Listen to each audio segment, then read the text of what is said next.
poppin', X gang? How y'all doing out there? So we gonna jump right into this.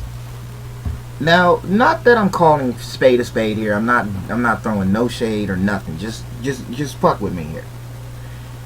Pokemon has been doing their thing for 25 years and coming up on their 25th anniversary nonetheless. And in that time, you've had many people, many developers of all shapes and sizes create what they would consider a different format of how things are supposed to be, or how they believe an open world RPG is supposed to be. Now, we've gotten many RPGs in the game. You know, there's many games out there we can honestly say do the job, but none have been as consistent or as overwhelmingly received by, you know, the public. And Pokemon achieved that. But that's not what this video is about. No, we're not talking about that. We're talking about Kindred Fates. Now, for those of you who are not familiar with this game, it is an open world RPG being developed by Skymill Studios, a small developing company in Ohio. If you guys want to know further information, I will give you guys the links to their Kickstarter, as well as to their personal YouTube channel, as well as their Instagram, where they also post updates every, I want to say, 3 months or so.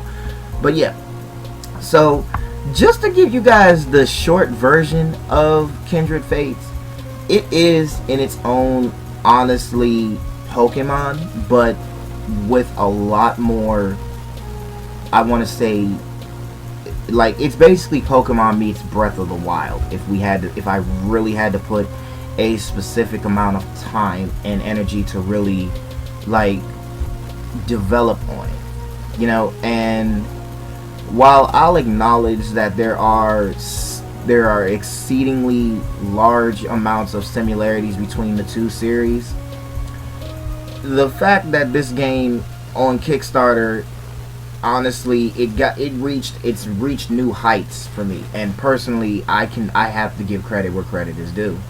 You know, in the, what I believe is like a year that the game has been out. Well, not out, obviously, because currently it's on a alpha beta combat, so you guys can also check that out. It's also available on Steam, so you guys can go check that out. Give the company some feedback. They deserve it. So out of the 10,000 backers that they currently have, and this is current, by the way, they currently stand at exactly $685,769 in pledge money. And they've really given full detail. Like, they're not hesitating on anything. Like, they've given very extreme detail, like down to the various, like, I can't even explain, like, the fact that they're not trying to make a Pokemon game, but it's so based on a Pokemon game. So, like, put it like this: Kindred Fates is based around you, the player, who goes around the unnamed region currently and catching what are called the kinfolk. Kinfolk are these mysterious creatures that come in several different shapes and sizes. Now, and like I said, I had the chance to go ahead and check some of that out. Gameplay real smooth, a little choppy at first, but you know, it definitely gives me a surreal vibe that this game wants to prove to not only us as players, but to the industry itself, that regardless that Pokemon is still a thing, that there are developers that are going to do whatever and however they can to make sure that, you know, we're not going to be called Pokemon. We're not Pokemon. Simple as that.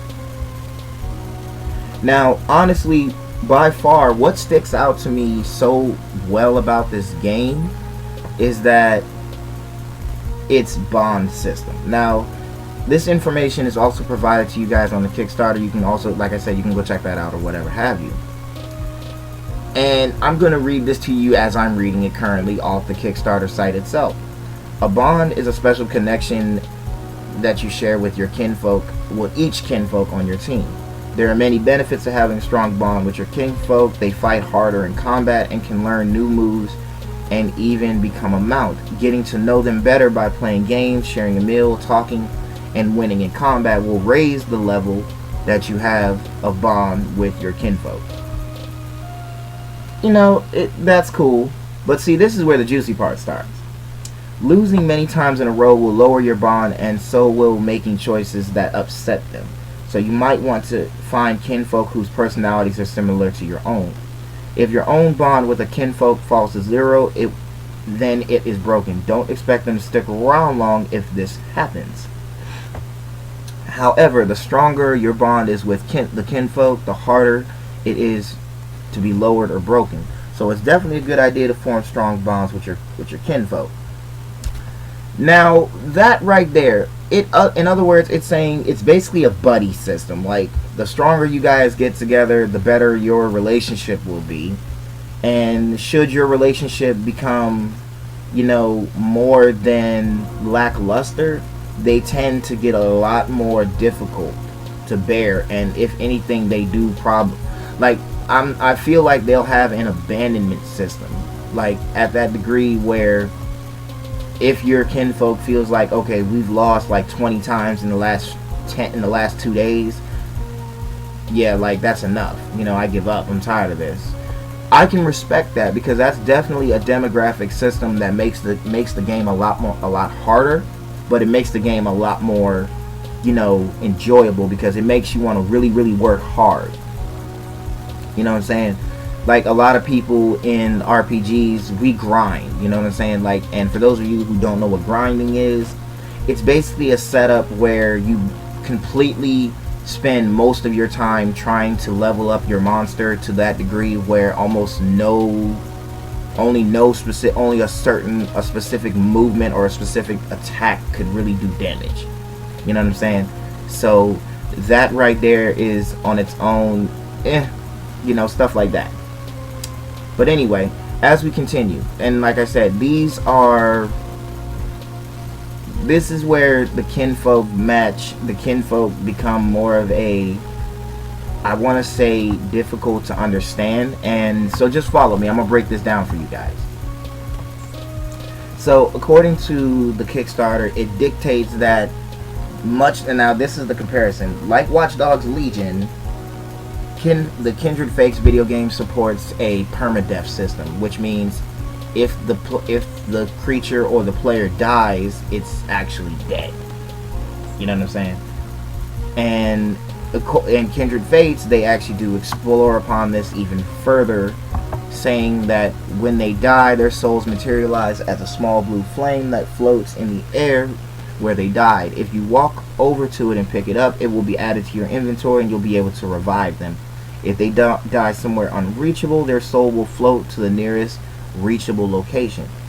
You'll also receive a key item at the start of the game that can only be assigned to one kinfolk at a time. The kinfolk you select with this item automatically return to you if they die, meaning they can always be revived. However, if you aren't able to reach your kinfolk flame before it burns out, they're gone forever.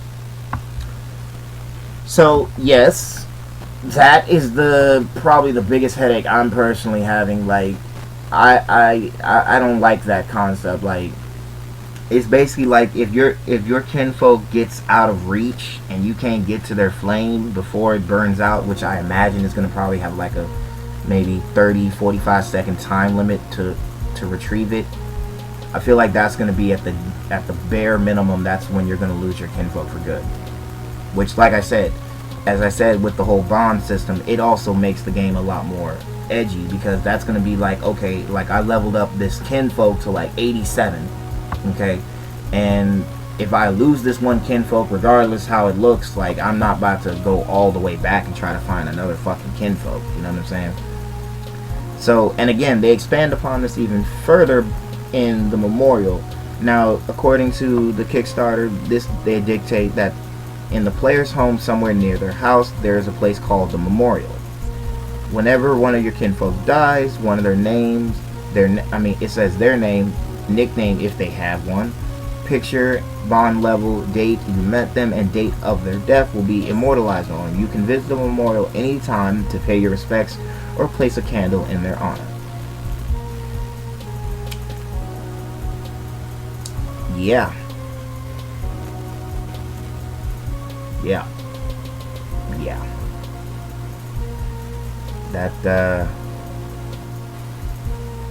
definitely had some new, that definitely hit me different. I'm not gonna lie to you. Like, it's basically a grave. Like, if your Pokemon, I mean, damn it, if your kinfolk really, like, if you lose your kinfolk at all, like, it's going to be at that level where it just happens, you know.